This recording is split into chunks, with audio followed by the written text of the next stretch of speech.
about him? Was that connected to So your education or? I found out about him through my education. Okay. Polyvagal theory is something that a lot of therapists who study trauma are really interested in because it really addresses how the body physically orients to threat in mammals, primates, and humans, and how the body powers down afterward. He had written a paper where he had raised questions about trauma and autism as a question because babies are learning social engagement. He had a question about whether or not trauma in an infant would impact whether or not the child learned social engagement. And there is a higher correlation of babies developing autism if they've been in a NICU. We know that. Okay. And in TSC, we know that poor seizure control is more likely to lead to an autism diagnosis later on, especially with seizures starting younger and kind of the infantile spasms.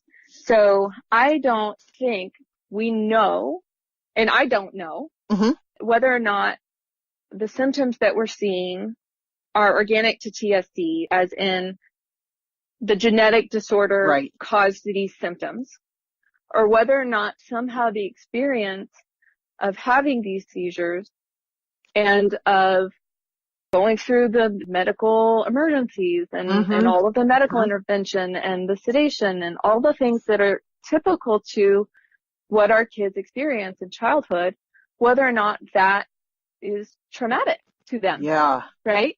Because, we've got a genetic explanation, but we also potentially have a circumstantial explanation. If a kid is sneezing, it might be allergies and it might be a cold, but you're looking at a symptom and you don't necessarily, if there's a good case for both things, you don't necessarily know what caused that symptom.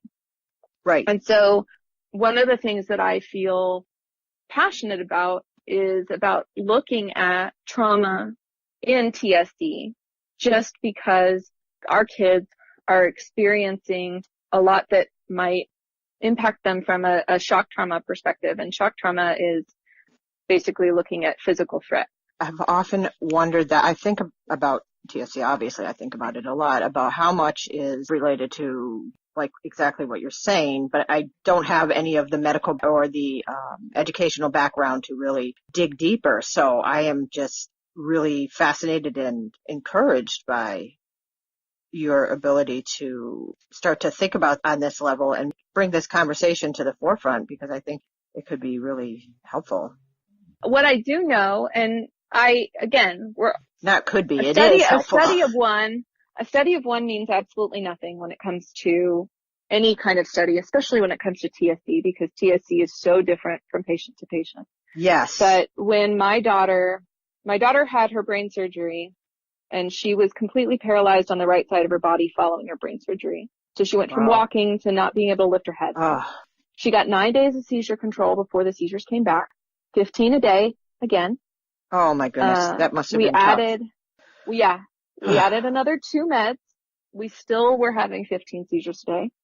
She ended up getting acidosis, and so we added another med to treat that. And she was having her 10 appointments a week to try and get her to walk, talk, and use her hands again. And it was a lot, obviously. Yeah. And 4 months after her surgery, I took her to a somatic experiencing practitioner who was a body worker, because about a third of the people who take that training are body workers and about 2/3 are psychotherapists. What is the difference, just quickly? What's the difference between a body worker and a psychotherapist? Yeah. So a body worker is like a massage therapist. Okay. And so the person that I took her to in particular was a massage therapist who specializes in working with trauma. And she had a 3-hour session with my daughter. Okay. And this is going to sound woo-woo, but bear with me. Oh, not to me. The 3-hour session. Yeah. And heat was radiating off of my daughter in sheets. Okay. And my daughter fell asleep halfway through the session and was kind of napping and nursing on me while just heat was pouring off of her. And that day, this is 4 months after being half paralyzed, she said her first 4 words since brain surgery, which was more words than she'd ever said before. And one of the words she said was tickle, tickle, tickle while tickling the bottom of my foot. My daughter continued to have all of her seizures, right? So she had For 2 years of her life total, she had 15 seizures a day. Wow. And when they stopped, it was just kind of they randomly stopped. It was not like we had a good explanation for why they stopped. And so she definitely has symptoms. She has TAN symptoms because she is developmentally delayed and she is mostly nonverbal. She has 150 words and she typically uses one word at a time. But she does not have any of the other symptoms commonly associated with TSC. She was having weekly trauma sessions for, I think, a year and a half, weekly trauma therapy sessions. But she doesn't have sleep issues. She had some swallowing issues following the surgery, but she, for whatever reason, could take breast milk. So we kind of nursed her through that. But that kind of fully recovered. She doesn't have any sort of symptoms of anxiety or depression or aggression or anything. She is honestly the most laid back member of the family, and, which I definitely kind of make jokes about because she's just so chill. And she loves going to the doctor. And her favorite show on TV is Dr. Steffens, and she wears a stethoscope most of the time. And she'll come up to you and your heart says bump bump, which is super cute. So you think it was that interesting. Yeah, that so like I don't this. know. Well, of right? course you don't know for sure. I have no way of knowing whether or not she is just a kid who doesn't have any of that stuff, or whether you avoided some of the trauma therapy hijack. helped. But she's had a lot of medical intervention, and she's not scared of a hospital, and she is not showing any trauma symptoms. One of the things that's been important to me in my parenting has been consent, okay? Because I truly believe that every person has a fundamental need to be able to protect themselves and a right to be able to protect themselves. Anytime she receives her meds, anytime we medically intervene in any way, whether I believe she understands me or not, I explain to her why something is happening. And if she doesn't want to do it, I usually give her an opportunity to express that. So if she doesn't want her diaper changed and she kind of kicks to push me away, then I will help her organize that kick because I want her somebody's going to try and touch her. I want her to be able to. You don't want to squelch her response. Typical But when you're talking about a cognitively disabled kid, we know nationally that the likelihood that they will be assaulted at some point in their life is 7 times higher than a typical kid, like a neurotypical kid. So you got a cognitively disabled kid, they're going to need to be able to protect themselves because that's the world that they live in. Yeah. I don't tell her that she's being good anytime I overpower her that she's being good. I don't want to reward that because she's going to need to kind of have it in her system that she has a right to protect herself. And I fully plan on giving her the most supervision I can, but I can't expect that is going to be how she protects herself for her whole life. Right. Be overly dark about the situation, but that's the reality, right? Oh, yeah. So we do a lot of games where we praise her for being so strong and so fierce when she is able to kind of push back or kick back. And in our house, something's happened and she has vocalized and she has used her body to demonstrate that she doesn't want something. I am absolutely okay with her hitting or kicking because she has a right to protect herself and she has used the tools that people should listen to. And if you go past those tools, then she has a right to protect herself. I don't know if that's commonplace. I'm just listening to say, but that's something that gets at my expectation that people respect her autonomy. And she has a right to set physical boundaries and she has a right to have those listened to, even if she can't articulate herself the same way that her peers can. Right. And that's not. A lot of times in hospitals, people are not checking for consent with medical kids and certainly not with cognitively disabled kids. Right. And they're really locked in.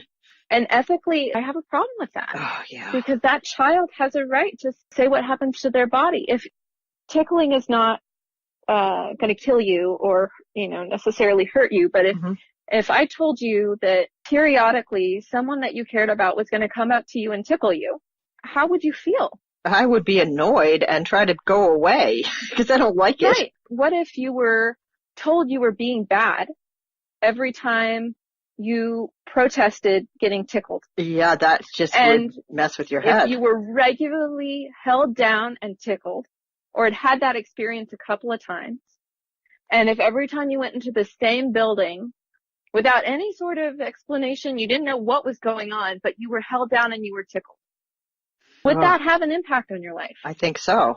Yeah, that's it's kind of common sense when you explain it from this background and so clearly. So what does the treatment that your daughter went, when you say she went to, I think you said weekly trauma? So she saw a somatic experiencing practitioner, and actually two different ones, but one of them did more touch body work type stuff, which was about addressing like shock in her joint. And the other one was the biggest thing that I remember from those sessions, because I was in the sessions with her, was that we played this dragon game, and there was a dragon puppet that was trying to bite her toes. And initially, what we were working on was me pushing the dragon puppet out the door. Okay? And then over time, we were having my daughter push the dragon puppet out the door, and it was kind of a silly game. But it was a game about, no, dragon, you can't hurt my daughter, and get him. So the therapist would be the dragon puppet, and then my daughter and I would go after the dragon puppet and get the dragon out the door. And it was really about playing a lot of games around her being able to protect herself, or her being so strong. And then we also had a lot of games that were kind of slapstick. She would barely push me and I would dramatically fall down, right? Yeah. And you're like, what? I can picture it, yeah. It was really about establishing that she was capable of protecting herself and that we would protect her, and kind of helping her come out of a place of getting shut down into a place of more actively engaging in self-protective behaviors in a silly, kind of socially engaged way. And so we did this over and over and over and over and over and over and over again. Wow. And she was not necessarily all that into it when we started, but it became something silly and fun, and there have been a million different versions of that game that have continued over time that we still do. And all members of the family kind of join in on it because it's funny. She barely touches you and you fall down. And she absolutely believes that she has a say over what happens to her body. So like going to the hospital, all the experiences that she has now based on the medical part, they're not traumatizing, they're not scary, they're not defined as such, and she's learned more of a natural response. Am I hearing? Some of it she doesn't want to do, like nobody wants a blood draw. Yeah. But no. If you're going to get stuck, then I say, hey, Colette, we need to take your blood. It's part of making sure your medication levels are correct, and we're going to do it, and then it's going to be better. And she sits up whenever it happens. The only person holding her down is her parent, either me or her dad. And again, we're not holding down her whole body and forcing her to lay down. We're holding her arm. And then she cries and we agree that it hurt. And sometimes if she doesn't want to do something medically, like she doesn't want to take her meds or something, we have games with her throwing her syringes. That's been a big part of play. Like, yuck, I bet you don't like this. You have to take it because you have seizures. But she thinks it's hilarious to throw her syringes. I bet. And sometimes she needs to do it a couple of times, and then she's willing to take her meds. So it's always handy to have an empty syringe on the tray so that you can. Interesting. That's funny. My son, when he was having a lot of status seizures, we had a good supply of Diastat, and he called it the butt medicine. He hated it, of course. He knew, he had this negative association, and got into where we had it stored, and he discharged them all. Yeah. And I remember thinking, in some way, I don't blame him at all. I think back to all the times that, he protested like he had to be held down for blood draws. I was always there. I remember thinking, he's traumatized because one time he was stuck in such a way where they had to move the needle around and it looked awful. And so from then on,